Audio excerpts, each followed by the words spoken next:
Hey, what's up, guys? It's Luke, and you're watching Luke the Gathering. Thanks for checking out the channel and hanging out with me while I talk about my Friday night Magic experience. This was the store championship, so pretty cool. A lot of people went to this one. I think over 20 for sure were drafting, and it was a great time. We had two big pods, and let's see. Oh, the main prize was I think a Thalia and Gitrog, like textless full art card. Looks really cool. I actually purchased not one, and the Omnath one. I just thought it was so amazingly awesome. Thalia and Gitrog, it's cool. I mean, I don't know if I'll ever have the desire to really want that particular version of the card. Maybe I will. Who knows? But you know, the sad thing for me was when I played in this tournament, the store championship, I lost the first game. And if you lose, you're done. I mean, there's going to be people who have undefeated records and go through tiebreakers to figure out the ultimate winner. But I went 2-1, which is, I think, very good. Top 8. Top 8 actually got this card, Aether Channeler, which was a really cool card. And then we also got a Strangle for everyone who participated in the store championship. But this was a top 8 winning card, Aether Channeler. So special card, really cool. Really glad to get that in the top 8 because I went 2-1. And I went 2-1 with the Golgari deck. I chose fun over practicality a couple times when I was selecting cards. So that was an interesting little proposition. And what ended up happening was, and I'll show you later what the fun card that I got was. But in the very, very end, in the very last game, that card won me the game and got me the 2-1 finish. So that was pretty sweet to be able to do that. I was very happy about that. We also got a bunch of promo packs and stuff to open from the tournament today, and I'm excited to open those and see what I get in that. So let's talk about the deck and then check out the packs right now. Alright, well, here are the cards, and just like I always do, I'm going to talk about each card. Some of these cards didn't even make it into a game, so I'll tell you if that happened or not. So they actually never even made it into my hand, never into play or anything like that. Gift of Completion did make it in, and it's really nice. It costs 2. Doesn't really affect the board in any way, but it does give you an Incubate 3 token, which I thought is pretty relevant. Incubate 3 is pretty good. And whenever Phyrexian you control dies, which are the incubators, when they turn around, you get a Surveil one, which is, I think, a pretty good ability. So actually this was really nice. Overgrown Pest is a card I've used quite often in this format. I like Overgrown Pest a lot. But hey, I never drew this card even once in the entire tournament, so that was unfortunate. Copper Host Crusher. This is something I wanted to be at the top end, and I actually did get this into play, but by cheating it into play, which was awesome when I was able to do that. Trample Hexproof. It's an 8-drop, though, so very, very expensive card, and not much to say about it. Converter Beast.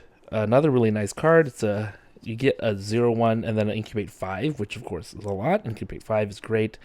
And the 0-1 can chump block for you. So I kind of like that. Kind of holds off, the opponent. Gives you a little time. Gives you the Incubator token. Finn. I love Finn, especially in the opening hand. I've used Finn quite often. He's hard to block. You don't want to block him a lot of times early game, and he's a good defender if you need him to be. So nothing much to say about Finn either, but great card. Chomping Kavu. There's not a lot of backup green cards, but this is really good. Chomping Kavu gives you backup 1. It's a 3/3, which if you back himself up, then he's a 4/4, and then he can't be blocked by creatures with power 2 or less, and that's very relevant. There are a lot of 2-power creatures in this format, and so this did quite a number, and I was happy to get 2 of them. Wary Thespian I like a lot as well. It's a 3/1. If you can get the Wary Thespian early, you can hit in for some good amount of damage right off the bat for only 2 mana, and he also surveils twice. So once when he hits the battlefield and once when he dies. That's great. I think he's a great value. I played 2 of them. Did not regret it. This was a card I was wary of. Fertilid's Favor. You get a basic land card, and you get 2 +1/+1 counters. So I was like, oh, but it costs 4. But you know what? This was totally worth it. This actually did quite a bit of work in the deck.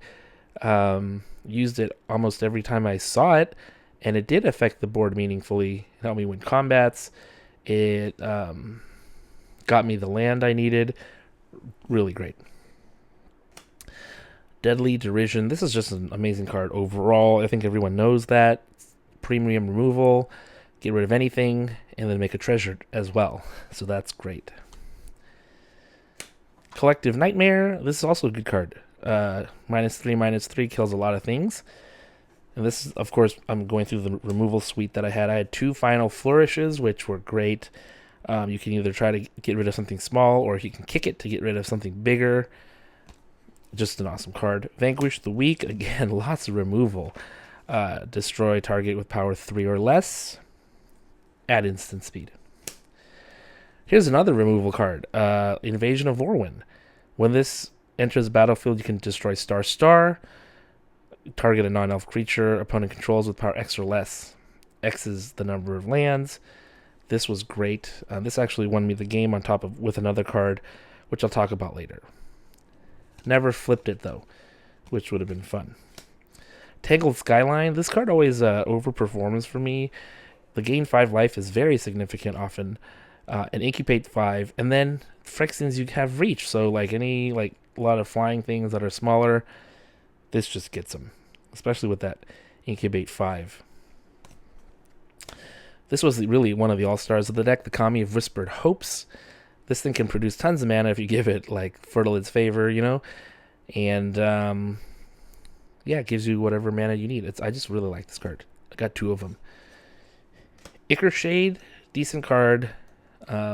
This guy did earn counters when things went into the graveyard on my turn. Just a decent card. Aetherblade Agent, great little 1/1, but even better on the backside. 3/3 Death Toucher, draws you a card when it hits. So this was able to give me a few cards. Not the easiest to deal with. Speaking of not easy to deal with, there's Ayara. And, wow, this is cool. You can sacrifice a creature or artifact, and then Ayara does X damage to target opponent, and you gain X life where that's the permanent's mana value. But I love the back. The back is Ayara Furnace Queen. And at the beginning of combat, you can return 1 target artifact or creature from the graveyard to the battlefield. It gains haste. Exile it at the next end step. So I was able to bring back the Copperhost Crusher. And that was just an amazing thing to do. Plus it's a 4/4, so it's pretty beefy. Ayara is pretty awesome. And then this is the card I drafted for fun. Yargle and Multani. 18/6.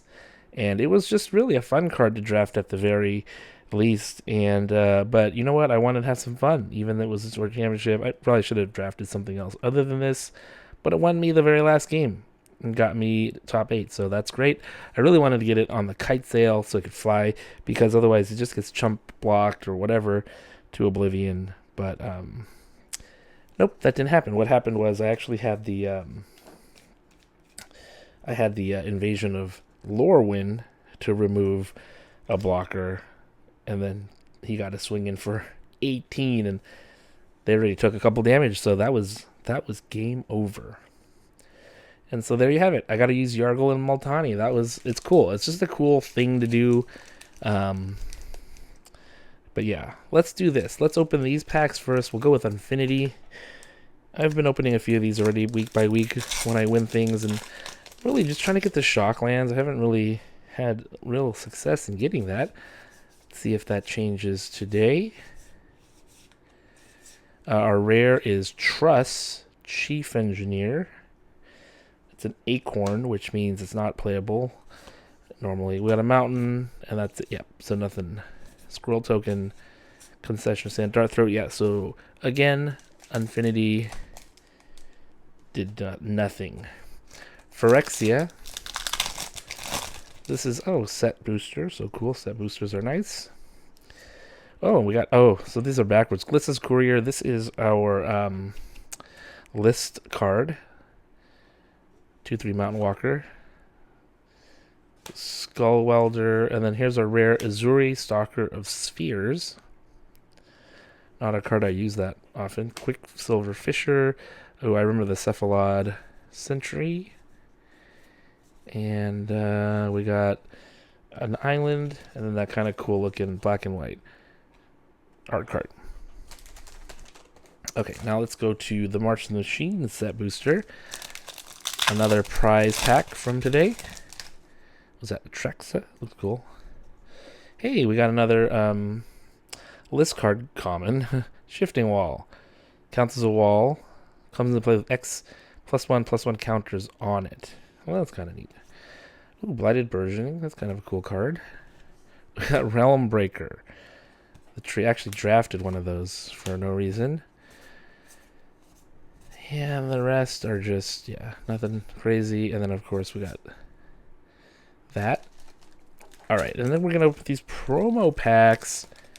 Phyrexia All will be one. We got 2 regular ones and then a foil one to check out. Pretty excited about that. Okay, so Karamonix, the Rat King, is our first one. Experimental Augury. Oh, one with the Multiverse Mythic from Brothers War. Okay. Okay, let's go to the next promo pack. Oh, shredding. What do we got? Oh, Skrelv Defector Might. The uncommon is Ossification. Oh, Atraxa. Nice. And this is, of course, the Planeswalker symbol. That is a nice one. It's a code if anybody wants it. And then here's the final one. This is the foil promo pack. Let's see what we get. We get Vindictive Flame Stoker. All right, that's not the best, really. Sheoldred's Edict. And Titania's Command. That's a great limited card. And then here's some more codes for whoever wants them. There you go. Well, thanks for watching. I'll see you next time.